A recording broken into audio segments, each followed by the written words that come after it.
my chemistry class. We are going to be tying together molecular formulas of a few different molecules, along with then creating the three-dimensional structures with our molecular model kit. So we're going to be using the Mega Molecules kit today for this. This happens to be my favorite molecular model kit at the moment, and I like using the advanced chemistry one because it has metals in it, other things we won't necessarily need today, but because my specialty is in metals, I always like the model kits that take care of the interesting and unusual structures that metals can make that many other more organic molecules do not. So, all right, let's begin with this very first molecule here. This is ammonia. It's NH3. So with each of these, I'm going to first write out what the Lewis dot structure looks like. So if you go through your method of creating a Lewis dot structure, which I do in another video, but if you want me to do more videos with Lewis dot structures, let me know in the comments, and also let me know if there are any other topics that you'd like me to cover, create a video for. I love taking requests. Okay. So here we are with the Lewis dot structure of NH3, ammonia. Okay. Notice there's a lone pair here. These will appear invisible when we are creating our model. So let's take a look here and think about which atoms we are going to be pulling. Okay. So in these kits, the convention is that the black colored atoms are carbon. Okay, they don't have to be, all right, but that's the convention. So if you're wondering why they're the different colors, that's the reasoning behind it. Blue, convention is it's used for nitrogen. Red is for oxygen. Okay, and then you have the halides, which green is, it's buried down in there, that's chlorine, yellow is fluorine, and you can even have down here orange show up as bromine, and the violet color down here is iodine. So if you want to get really specific with your halides, you do have options for all four of them. Oh, here's my metal ones, by the way. So metals can be square planar, so we have a square planar one and other options, but we're not going to talk about metals today. Okay, we're going to be right now using blue for nitrogen. Okay, now notice here in the structure, put this down. Okay, in the Lewis dot structure, we've got 4 electron clouds. We have an electron cloud that's an electron pair, and then we have an electron cloud that's a single bond, single bond, single bond. So that means that we need an atom where there are 4 electron clouds evenly distributed, and this creates a tetrahedral type shape where VSEPR theory, which is valence shell electron pair repulsion theory, says that electrons are going to be most stable around an atom if they are are as far away from each other as possible. And in this tetrahedral configuration, they are 109.5 degrees apart from each other. So that will allow those electrons to be as far away from each other as possible and be the most stable. So wherever we have a bond, then that's when we can take one of these tubes that's representing a bond to another atom. There's electron density along the length of that.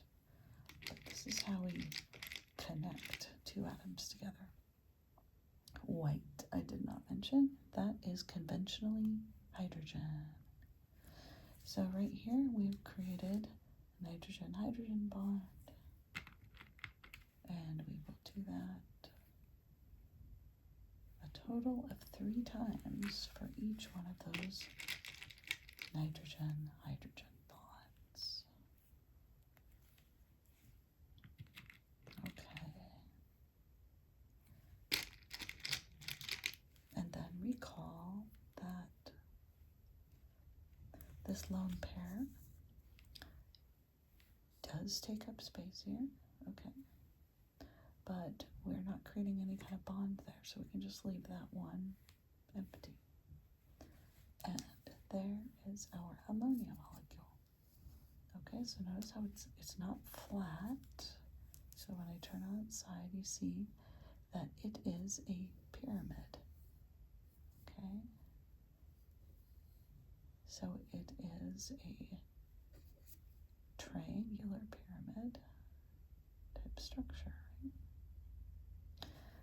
This lone pair does push down a little bit, and it causes this bond to be slightly less than 109.5.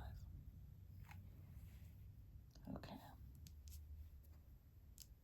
So there's our NH3. Now, what about our next molecule, which is actually a molecular ion? I decided to create ammonium here, which is essentially ammonia with an additional H+, okay, additional hydrogen ion. And so essentially what we have now, if we draw the Lewis dot, is instead of having a lone pair, we now have 4 bonds to the 4 hydrogens. This is a molecular ion, so we draw brackets and charge. Okay, here's our ammonium. All right, so once again, similar to the NH3, we have 4 electron clouds around the central nitrogen. All 4 of them are bonds. So when we create this molecule, we can actually just build on the one we just made. We have an additional bond to another hydrogen. Okay. And now we have a molecule, a molecular ion, that is tetrahedral in shape. And all of these bond angles are 109.5. Okay. All right, there's our ammonium. Let's look at the next one. Okay, this is BH3. Now I chose to include this one because boron is one of those atoms where there is one of our the conventions, of course, with the octet rule with most atoms, meaning you can have 8 electrons around the atom to make it stable. But boron is an exception where it can actually be stable with only 6. Now boron can have 8, that is also possible, but it is stable enough with just 6 electrons. Okay, So that means we could draw the Lewis dot like this. Now remember, Lewis dot is not necessarily depicting the correct geometry. All right, we are definitely not depicting the geometry correctly, but we are just counting the number of electrons that are there and acknowledging what the atoms are. All right, but once we invoke VSEPR and look at the electron pairs repelling each other, we see that we now have to find my trigonal planar. Where are you? Okay. This is the great thing about the kit that has the metals in it, because,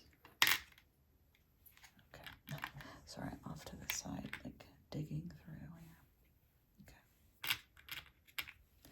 So here is where you have a trigonal planar structure. The ammonia, the NH3, this was trigonal pyramid. Now we have trigonal planar, so this is now flat. And this is how these hydrogens can get as far away from each other as possible by staying in this one plane with the bond angles of 120 degrees. All right. So you do need to, when you're using your molecular model kit, always making sure that you are selecting the correct central atom to build from. Okay. All right. So here is our BH3 molecule. Trigonal planar, 120 degrees. Okay. Once again, Lewis dot does not need to show the correct structure. We just want to make sure all the bonds are attaching the atoms to each other correctly and that they are correctly depicted as either single bonds or double bonds, and we always make sure we have our correct number of lone pairs. Okay, so let's move on to our next molecule here, CH2O. Okay, let's look at this. This is actually formaldehyde, all right? And our central atom in organic chemistry is typically carbon, right? And this carbon has two hydrogens bonded to it, and it has an oxygen. And the oxygen is double bonded. And this oxygen is two lone pairs. Okay. So once again here, this is not the correct structure in terms of the geometry and the bond angles, but we do have everything bonded together correctly. And now we can move forward and we can say, okay, how are these bonded together? Now, these model kits, I'll show you.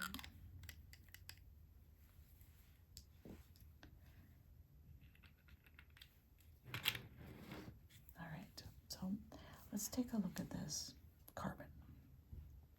All right, so currently, if we just look at it, and if we were to bond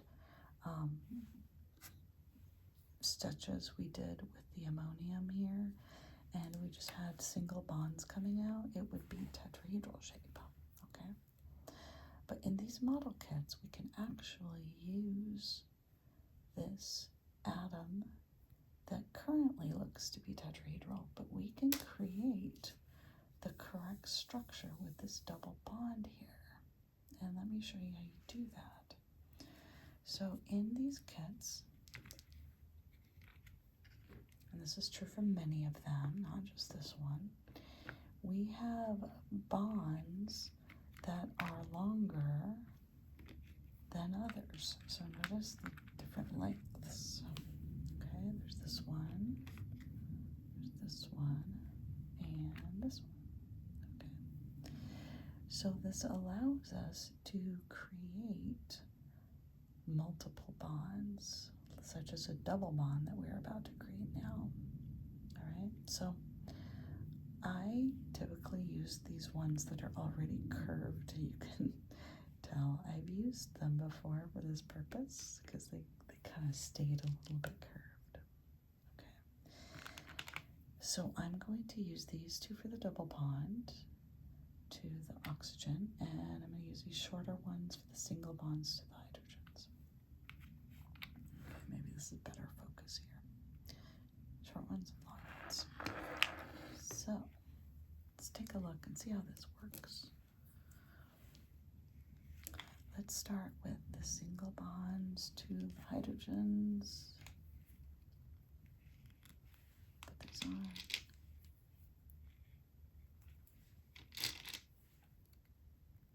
Okay. So, not so surprisingly, we're depicting this part, carbon, single bonded to each hydrogen. Now here is where we create the double bond, where we have one above the plane, or above the bonding axis, one below, and then we must grab a oxygen atom, okay? An oxygen atom, and now we bond this one to two of those bonding sites, okay?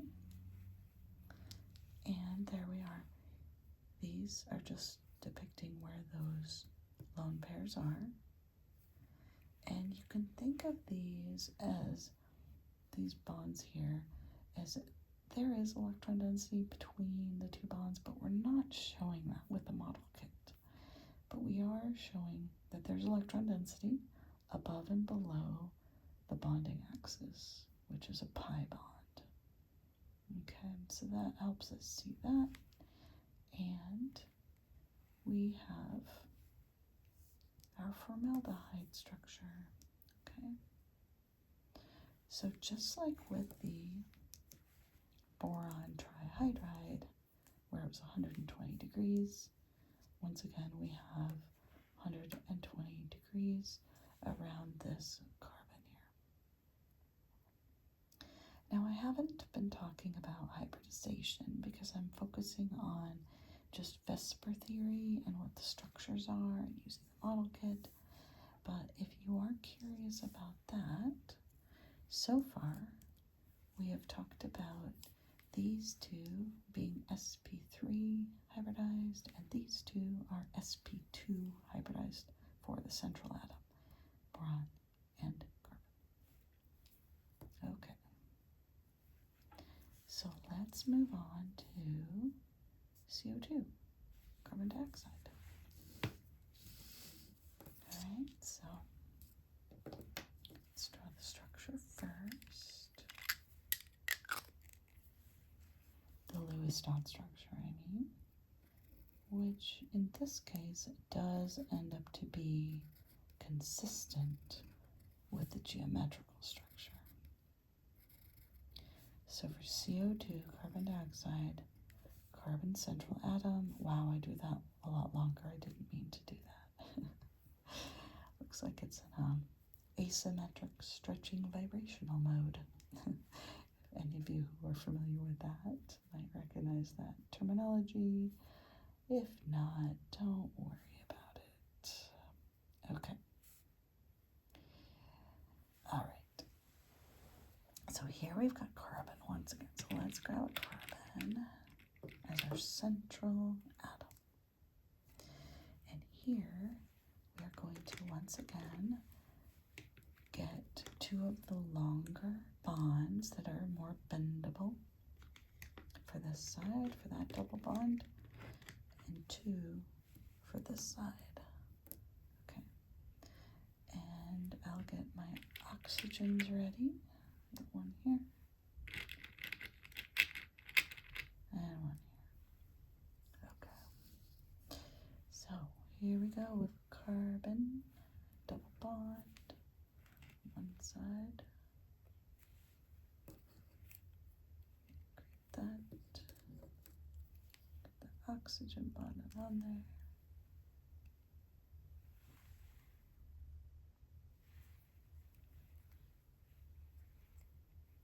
Alright, and now notice how those are in one plane, just as we would expect a double bond to be. Single bond here, pi bond, I should say sigma bond in there, pi bond above and below. And then notice how these next two places are perpendicular, which is consistent when we are looking at the hybridization and where these pi bonds are with that particular bonding model. This is all consistent. Okay, let me get this in here and you can see a little bit better. Okay, so notice how these pi bonds are perpendicular to each other. Okay, and there's our carbon dioxide. This is a linear molecule, again, consistent with what we have just created. In this case, if you want to talk about hybridization, the carbon, our central atom here, is sp hybridized. Okay. All right, there's our CO2. And then our final molecule we're going to build is a little bit bigger. This is acetic acid. Okay, so let's draw the structure. Acetic acid. Looks like the sun's coming in. I'm recording this in the morning. Beautiful day outside today. All right, acetic acid. We've got this methyl group here. And then this is bonded to another carbon that is double bonded to an oxygen. And then it is single bonded to an oxygen, which then is bonded to hydrogen. Okay, so this is acetic acid. This portion here, this is a carboxylic acid group. That's a C double bonded to an O with an OH group here. So this is our, what we call an acidic hydrogen. All right, because of the electronegativity of this oxygen here, we're pulling electron density this way. We also have an electronegative oxygen here, pulling electron density from this hydrogen, which weakens that bond and makes this hydrogen the one that will be released first. And this is dissolved in water. These hydrogens are very strongly bonded to this carbon. These are not acidic hydrogens. This is the one that comes off. Okay, so let's build this. All right, so we've got get a couple of our carbons here. Okay, we have single bonds to each of these hydrogens. So I'll get those ready, 3 of those. And we've got those 3 hydrogens there. Put those right there. All right, and then we have a couple oxygens, right? So I'll grab those. All right, and we are going to need to bond the 2 carbons together with a single bond. So that single bond ready. We have another single bond of the oxygen, another single bond of the hydrogen. And then finally we've got this double bond here, right? So I'll get a couple of these longer bonds to create that. Okay, so we've got all of our tools in place, and now we can assemble them together to create our acetic acid. Okay, so we'll start with our carbon. It's got these hydrogens around them. Put this part together.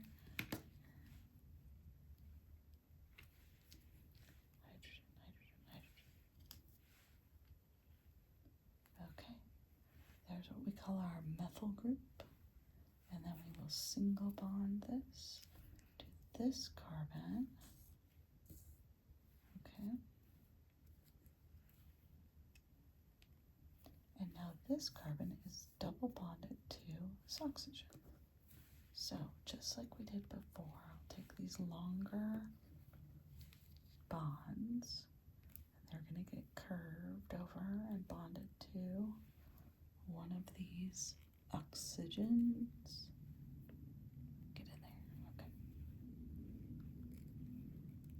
All right. This is what we call our carbonyl group, but really this whole functional group is carboxylic acid. And then this carbon here, this will be single bonded to our other oxygen, which is then single bonded to hydrogen.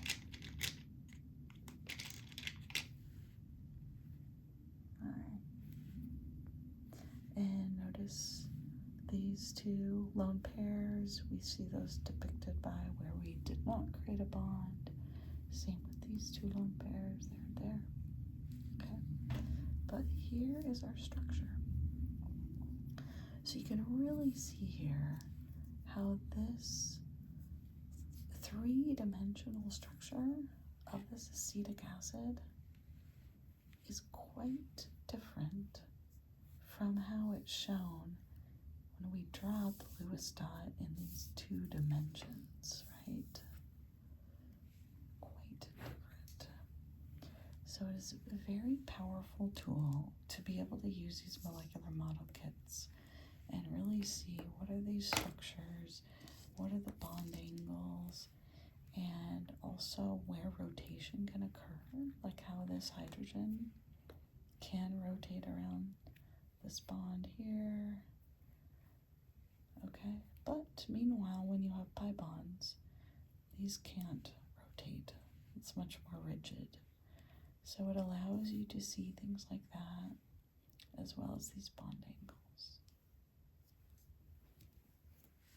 All right, well, I hope that was helpful for you to see quite a few aspects of bonding and structures, including Lewis dot structures, and then thinking about VSEPR theory, and then tying that in with actually building what the structures look like in 3 dimensions with a model kit.